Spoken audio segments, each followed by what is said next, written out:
ये पत्र राजस्थान की सरकार को लिखा है कि राजस्थान के किसानों की बाजरी को जो एमएसपी पर खरीदो।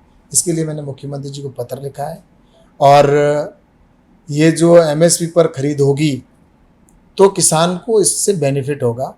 और किसान को जैसा कि अभी रेट जो है उसको लगभग 1200-1300 रुपये प्रति क्विंटल मिलती है, जब एमएसपी पर खरीद होगी तो उसी किसान को वही फसल 2000 से ऊपर रेट मिलेगी, तो उससे किसान को भी बेनिफिट होगा। और दूसरा, हमारे प्रधानमंत्री माननीय नरेंद्र मोदी जी ने 15 अगस्त को लाल किले के प्राचीर से इस बात की चिंता जाहिर की थी कि कुपोषण की जो हमारी समस्या उससे हमें मुक्ति दिलानी है।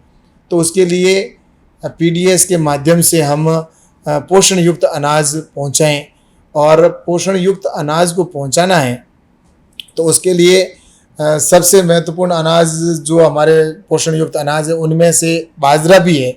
और बाजरा आज मिलेट्स के अंदर आता है। तो मिलेट्स में जैसा कि बाजरे का राजस्थान में सबसे ज़्यादा उत्पादन होता है, तो मैंने राजस्थान के मुख्यमंत्री जी से ये कहा है कि किसान की पीडीएस के ऊपर ये जो उत्पादन है, जो बाजरा होगा उसको हम खरीद भी कर सकेंगे और उसके साथ ही हम किसान को अच्छी रेट भी दिला पाएंगे। तो एमएसपी के ऊपर खरीद करने के लिए भारत सरकार से वो अनुशंसा करे भारत सरकार के पास, ताकि भारत सरकार बाजरे की खरीद कर सके। तो इस दृष्टि से हमने पत्र लिखा है और इससे किसान को आने वाले समय में ज़रूर लाभ मिलेगा और राजस्थान के अंदर किसानों की बाजरे की एमएसपी पर खरीद होगी।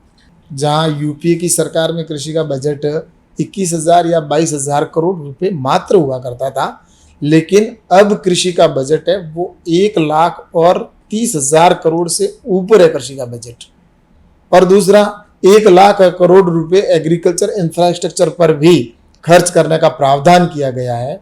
और इसके साथ ही 11 करोड़ किसानों के डायरेक्ट खाते के अंदर पैसा 6,000 रुपये प्रतिवर्ष पहुंचाया जा रहा है। हर 4 महीने के अंदर 2,000 रुपये की किस्त से किसान को इसका लाभ मिल रहा है और वो लगभग 1,60,000 करोड़ रुपये डायरेक्ट डीबीटी के माध्यम से किसान तक पहुंचा है। और 10,000 एफपीओ बनाए जा रहे हैं। छोटे किसानों को इससे लाभ होगा। छोटे किसान अपना समूह बना पाएंगे और समूह बनाकर और अपनी खुद की उत्पादन भी करेंगे और उसकी खुद की प्रोसेसिंग भी करेंगे, खुद की पैकेजिंग भी करेंगे, खुद मार्केटिंग करेंगे और उससे वो एक वैल्यू चेन के माध्यम से वो अपने उत्पादन को अच्छी रेट ले पाएंगे। इस दृष्टि से ये भारत सरकार प्रयास कर रही है और जो ऑर्गेनिक जोन है, ऑर्गेनिक क्षेत्र है, उनको भी बढ़ावा देने का प्रयास कर रही है, उनको भी बेनिफिट देने का काम कर रही है। तिलहन के अंदर भी जैसा कि आज ही प्रधानमंत्री जी ने घोषणा की है कि जो तिलहन तेल का उत्पादन करेंगे किसान, जो बोएंगे, उनको लाभ दिया जाएगा। और उसके अंदर जैसा कि इस बात की गारंटी होगी कि किसान जो रेट भारत सरकार तय करेगी उस रेट के आधार पर अगर उसको रेट कम हो जाती है तो उसमें डीबीटी के माध्यम से उसके बीच का डिफरेंस है वो भारत सरकार किसानों को देगी। तो किसान को किसी बात की चिंता नहीं रहेगी। इस तरह से योजना बनाकर काम कर रही है। और साथ ही जो पाम ऑयल है, तो पाम ऑयल का जो नॉर्थ ईस्ट के क्षेत्र में जहाँ उत्पादन होगा तो उन किसानों को 12,000 रुपये जो अनुदान मिलता था उसकी जगह पर अब 29,000 रुपये प्रति हेक्टर का उत्पादन अनुदान दिया जाएगा। और जो नॉर्थ ईस्ट के क्षेत्र के किसान हैं वो अगर 5 करोड़ रुपए तक की प्रोसेसिंग यूनिट लगाना चाहते हैं तो उसके लिए भी उनको छूट दी गई है।